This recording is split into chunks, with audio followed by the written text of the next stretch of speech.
What's happening, guys? Josh Benoliel here from Tales From The Lockbox, and today I got an amazing episode for you guys. We're going to dig into three really big concepts. Number one, I want to dig into protecting your golden hours. What does that mean? What should you be doing in a day? How do you set yourself up for success to move that needle forward? Second thing we're going to be talking about today is prospecting from our old clients. What action items can we do to bring people to the surface again and bring that forward? And number three, I got a wicked book I've been listening to. I've been reading. I've been working on the workbook. Exactly what to say. We're going to talk about this a little bit deeper. And I've been doing a lot of journaling recently. And one of the things that I really identified as something that's, an area of error for me is that I create these long task lists. Like when an idea pops in my head or an action item pops into my head, the first thing I immediately do is write it down on a to-do list. I'm sure a lot of you do this as well. I got to submit this paperwork. I got to respond to this person. And this laundry list of things start to become compiling. Now, in the past, what I've always done is I would sit down at my desk and start working on that to-do list. And I think it's human nature that the first thing that we always do is start to bang off the easiest items first, the easiest ones. Oh, order this, do this, do that. And what ends up happening is it's 2:00 in the afternoon and you've accomplished all these little things, but you start to create an environment for yourself or a feeling for yourself that, have I really accomplished anything big? Have I moved the needle? If you listen to me talk or you've trained with me or you do coaching with me or anything like that, I talk about big action items, move the needle kind of stuff. And, when I do my goal setting for the year, I have a list of move the needle items for the year, move the needle items for the week, month, quarter, whatever is move the needle items. So, when you're working in this task to-do list kind of environment, very quickly do you identify that you're not actually accomplishing a lot of these move the needle items. So there's a guy, Jesse Tesler. I don't know if you guys have ever seen him on Instagram. Curly hair guy, does a lot of running, had a private jet company, Marquee Jets.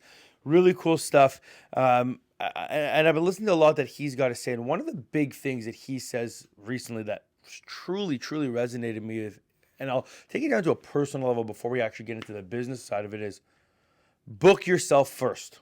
Like, book your time first. And I'm going to break that thought process down a little bit. His big push is, he has a big calendar where you schedule for the year. And, for me now, having another kid on the way, busy life with, running the business and offices and working with you guys as the agents and having a podcast and doing all these different things that I do, I really started to identify that my life fills up very quickly. So what I've started to do is I actually looked at a year calendar, believe it or not. I used to live just day by day, didn't want to make plans. Now I'm living in a year calendar. And when I look at my annual year calendar, and I'm going to take it on a big spectrum for a second, the first thing that I start to book in is anything personal. And it's pretty crazy to think about that concept in an environment where we're business people, sales driven, self-propelled, hustle, kill what you eat environment. But, after so many years of doing this now, I've really started to identify that if I'm not the best version of myself, if I'm not able to show up as the best version of me, I'm going to fail in my personal life, in my family life. I'm going to fail myself. I'm going to fail in my business. And I'm not going to be able to achieve the greatness and the large milestones that I want to hit. And it's pretty counterintuitive to think that by booking time for yourself and creating space for the things that you care about most, which actually reduce times from the working time, you're actually able to accomplish more. And why is that? I think it's because by having space for yourself to do the things that you want to do, you're creating space for your thoughts to come in and not be in that hustle mode, drive mode. I'm breaking down what are my most important things. I know that this year I want to do a weekend with my friends in Bahamas. I want to have a trip with my family. I want to have a date night every other week with my wife. I want to work out every day at 8 till 9:30 a.m. every other day. I want to have that at the gym. So what I've started to do is I've actually put those on my calendar first. And those have actually become something that I've used in the past. I've talked about this with other people. Those are my non-negotiables. I've time blocked those sections that those are now my non-negotiable spaces, that I know that as long as I do those things, I'm going to somewhat be in a very good state of mind to be able to accomplish everything else that I have. Once I've time blocked that, now I start to look at what do I have to do for work. So I look at my three big pillars of my business, whether it's prospecting, nurturing, and lead generation. Let's call those three my big pillars. And I now start to time block those in my calendar at 2 to 3 hour segments a day through Monday to Friday. So from 10 till 1 o'clock on Mondays, I know that I'm nurturing past clients. On Tuesdays, I'm prospecting for new business in that same window, and so on through the week. And recently, what I've started to realize is, like I said, I would get to work once, let's say I block those times off. I go to the gym, I get to work, I'm in a good energy space, but then I start to just run through this to-do list of submitting this paperwork, booking this deal, calling this, showing back, blah, blah, blah, blah, blah, blah. And again, it's 2 o'clock and I haven't gotten anywhere. And then life gets in the way again. Now your phone's ringing, you got to go on a showing, you got to get home, you got to pick up your kids from school. It's overwhelming. So the big ticket that I really want to work with everyone today on and really drive home with when it's time blocking and protecting your golden hours is what should you be doing. So what did I start doing that really made a big difference in 2023 in my life is that the first 2 hours of my day when I get to the office and I start working, rather than jumping into that to-do list of little action items that are a no or easy to accomplish, I'm now taking that first 2 hours and doing what's most important to me. Where do I make the most amount of money? Where am I going to benefit my time and use it to get me the maximum amount of return? And that's prospecting and working on my business. That's calling back leads, following up with past clients, going through my tasks of my lead follow-ups. I'm actually starting my days recently with prospecting for business and building my pipeline before I deal with anything else.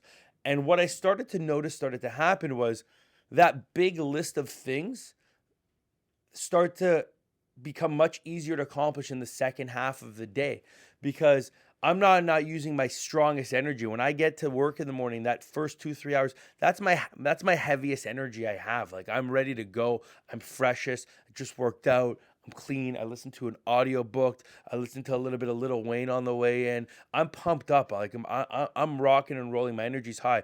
So why not deliver that energy first to clients? Why not deliver that energy first to prospecting? Because that's the golden hours, and I'm protecting that at all costs. Then in the second half of the day, I'm now going through that to-do list, and yeah, sure, more things pop out through the day, get added to that list, but I'm banging them out one thing after another. And it's a big problem I think us as self-propelled entrepreneurs, salespeople have, is that we get so caught up in the weeds of these to-do lists that we push the big items off to the side.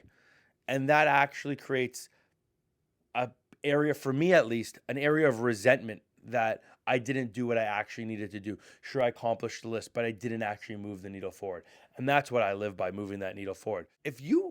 Someone said this to me years ago, and it really resonates with me. Have you ever had that feeling where somebody just pops into your mind? You're like driving to work and you think about that client you did a deal with 3.5 years ago. I'll tell you right now, there's a reason that person popped into your head. And my other big takeaway from today is when you have a thought about somebody or you have a thought about them or they come into your mind, I encourage you to immediately, without hesitation, reach out to that person. Send them a text message to say hi. You won't believe how many times, especially recently, that I've thought about a client. It literally happened to me yesterday. I had a client, it was on my to-do list, call Peter. And I was pushing it off as I was doing my to-do list, and it became like the least important thing on my to-do list. But yesterday I actually took it as my first thing I did on that list because I wanted to prospect, wanted to talk to that old client. I called that client and he goes, "Josh, it's so crazy that you just called me." He goes, "Literally 2 days ago, I was talking with my brother. There's these 2 condos we have, and we actually thought we were talking about you, and we talked about selling it. When can we get together and reach out and connect and and get together and talk about selling these 2 condos. And it's so crazy because I've been thinking about him for the past week. I put him on my to-do list to call for the past week. So when you have that thought about somebody, call them, send them a text message. It doesn't have to be from business, it can be personal. I did it with my brother this morning. I haven't spoken to him in 2 weeks, and I just said, hey, I sent him a message this morning. Hey, I'm just thinking about you, and conversation got rolling. So when you think about people, put them in your thought process there. Another area that we can touch on today in building your golden hours is not just prospecting from your new leads that are coming in, or your tasks or your follow-ups that you're creating in your system, whether it's Follow Boss or RCRM or wherever it is. It's actually going back. One of the most important things that I do is, and I do it once a week, I go back to I have a list of all the deals that I've ever done, and I actually look at it, and every week I highlight 5 people from that list that I haven't spoken to in 6 to 8 months, and I actually pick up the phone, call them, send them an email, follow up with them, connect with them, because it's so important. Like, they are at a perspective. Now, obviously I push systems and processes, and me personally, I do have a lot of systems and processes in place that if I haven't spoken to somebody that I've done business with after a certain amount of time, they pop up through my system that I need to send them an email or follow-up. But an easy way for you guys to do it is ask our administrators for a list, or your manager for a list of all the deals you've ever done.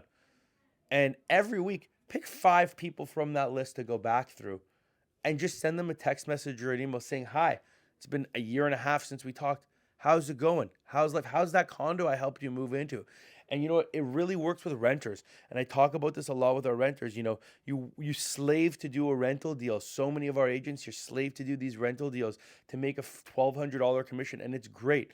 But are you using that opportunity to repeat business? And that student that you fought, or that person who just got a job working at Deloitte making 70 grand a year 2.5 years ago, it's highly likely that that person's not an entry-level position anymore. There's some type of tiered up. They're probably making $150K a year right now. And with the market starting to turn, the real estate market to change, and buyer confidence starting to hit the pavement, we're all seeing it right in front of us. Things are going to heat up. Now is a really good time to strike these conversations with past clients, especially renters, to say, hey, I think we've officially hit the bottom and the arrow's starting to put upwards. We are heading up out of the bottom of the real estate market here in Toronto. Things are starting to heat up. They're going to heat up a lot faster. Rates are going to start to come down. And we are in a very pivotal point where opportunities to buy and maximize your opportunity are getting smaller and smaller by the day. I'm seeing properties that have been on the market for 80, 90, 120 days, sold conditional, sold conditional, sold conditional. Things are starting to change, guys. So as a big takeaway from today, keep that in the back of your mind. Think about that. The real estate market in Toronto is starting to change. I believe we've officially hit the bottom. We're on our way out. And I personally believe that by June, by the summertime, we are going to be in a frenzy of offer presentation, bidding wars, multiple offer situations. Properties are going to start to hit the market and fly, because as soon as buyer confidence starts to come back and properties start to change and prices start to rise a little bit, seller confidence is going to start to hit, more inventory is going to hit the market, and it's just going to be that cycle that we're going to get back into again. So make sure that you're arming yourself with the right thoughts, the right environment, the right clarity, the right schedule, leaving yourself time to prospect and connecting with old clients. Really, that's what I want to leave you guys with today. We don't need to go far deeper into this meeting today. All right, guys. Well, that's a lot of stuff that I wanted to leave with you today. Again, my book that I recommend getting right now, Exactly What to Say. Get the workbook. It's a very good version. Really fun stuff. Protect your golden hours. Book yourself first. Book your time for yourself first so you can be the best version of yourself and show up as the best version of yourself. Then book the action, book time off, protect the golden hours for actions that move the needle forward. Do the to-do list second. Move the needle forward. Prospect first. And then reach out to your past clients. Print out a list of all your past deals. Find your past clients. Reach out to them. even if it's 1, 2, 3 a day, whatever it is, send a text message, make that phone call. You would be shocked how much business that's going to turn into for you guys this year. And whether if they're not looking to buy or sell, guess what? They probably got a cousin or a friend at work. And once you get in front of them, they're going there. I'm your host, Josh Benoliel. It's been Tales from the Lockbox. Hope you got some good value out of today's session here. Get out there, make some phone calls, stay hungry, stay positive, get motivated, get in the zone. Big things are coming. It's going to be a huge year for us in real estate, especially here in Toronto. Let's get out there and do some deals. Have a good one. And as always, reach out to me anytime if you got any questions.